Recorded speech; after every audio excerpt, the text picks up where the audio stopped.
एक और तरह का वॉइस ओवर आजकल आ रहा है जो कि पॉडकास्ट है, क्योंकि पॉडकास्ट में आपको कोई पिक्चर देखने को नहीं मिलता है, आपको सिर्फ सुनने को मिलता है. So everything depends on the voice. Person has to speak everything and convey everything by speaking. That is a very new kind of voice over, जिसमें कि वॉइस ही सब कुछ है, आपको वॉइस से ही सब कुछ कन्वे करना है. मेरा नाम है देवज्योति रे. मैं दिल्ली में रहता हूँ और सिविल एविएशन सेक्टर से जुड़ा हुआ हूँ. मेरे कुछ दोस्त लोग मिलके हम लोग एक इंग्लिश पॉडकास्ट बनाने का प्लान कर रहे थे.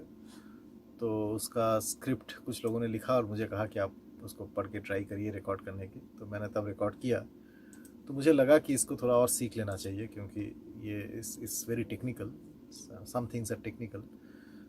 तो इसलिए मैंने सोचा कि इसको प्रोफेशनल तरीके से सीखा जाए थोड़ा. बहुत समय पहले की बात है. तेनाली गांव में रमन नाम का एक निर्धन व्यक्ति रहता था. तेनाली, मैं स्क्रिप्ट राइटिंग किया है पहले, इससे पहले फिल्म स्क्रिप्ट राइटिंग. फिल्म के और भी चीज़ें हैं जैसे सिनेमाटोग्राफी है, फोटोग्राफी है, उसके साथ मैं थोड़ा बहुत एसोसिएटेड रहा हूँ. वॉइस ओवर में मुझे लगा नहीं कि मेरा वॉइस इतना अच्छा है कि मैं कभी कर पाऊंगा इस बार. But I had done a small role in a small film also. तो that was a Bengali film. Acting की थी. তো মানে হাওয়ায় একটা পুজো পুজো ভাব, আসছে আসছে ভেবেই আনন্দ পাওয়া, এসে গেলেই চলে যাওয়া, একটু হতাশ হওয়া। পুজো মানেই তাড়াতাড়ি করে বাড়ি যাওয়া, রইল পড়ে না করা হোমওয়ার্ক। तो जब मैं यहाँ पे सोचा कि दिल्ली में मुझे वॉइस ओवर सीखना है, तो मैंने इंटरनेट में सर्च किया. तो मुझे दो चार जगह से दो चार एडवर्टाइजमेंट मिले जहाँ पे वॉइस ओवर सिखाया जाता है. So this was the only place where I could do it in a very short span of time, because I did not have much time. I'm going to Bangalore now. तो short interval में मुझे सब कुछ सीखना है. मतलब सब कुछ तो ये प्रैक्टिस से सीखा जा सकता है. It is not so easy. मतलब it takes time. But at least some technical things, some of the things I can understand. So वो और कोई भी इंस्टीट्यूट नहीं था जो कि इतने कस्टमाइज करके सिखा दे.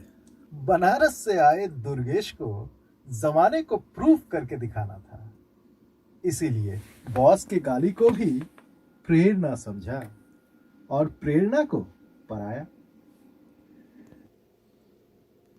अब जमाने को क्या मुंह दिखाओगे?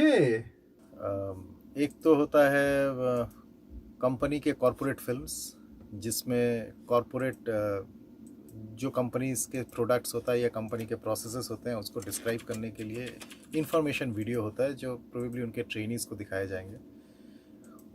उसी के तरह का यूट्यूब इंस्ट्रक्शन वीडियोस भी होता है जिसमें आपको प्रोडक्ट के बारे में बताया जाता है कि प्रोडक्ट को कैसे खोला जाए. मतलब that is one kind of video. Then there can be regular advertisements जिसमें आप that can be humorous also. That can be mostly India में जो एडवर्टाइजमेंट्स होते हैं that has a humorous kind of narration. इसीलिए बॉस के गाली को भी प्रेरणा समझा. एक बार दोबारा टेक देंगे पूरे इसका. हेलो, दोबारा टेक दे देते हैं. थोड़ा तो एक माइक के पास में रहो और फास्ट थोड़ा बोलना पड़ेगा आपको इसमें. ठीक है, ठीक है. अभी थोड़ा सा ना बहुत खिंच रहा है ये. ओके.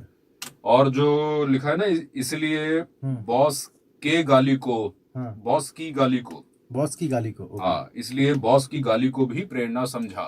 ओके, ठीक है. और थोड़ा सा एटीट्यूड में आके बोलो. Ready? Okay. Take. But it gives me an understanding that these are the areas where I have to be slightly more careful. Many things can be reduced by covering up with a little bit of music or something, but in spite of it, those areas I have to be a bit careful. That is all. मैं पहले की बात है. Expressions.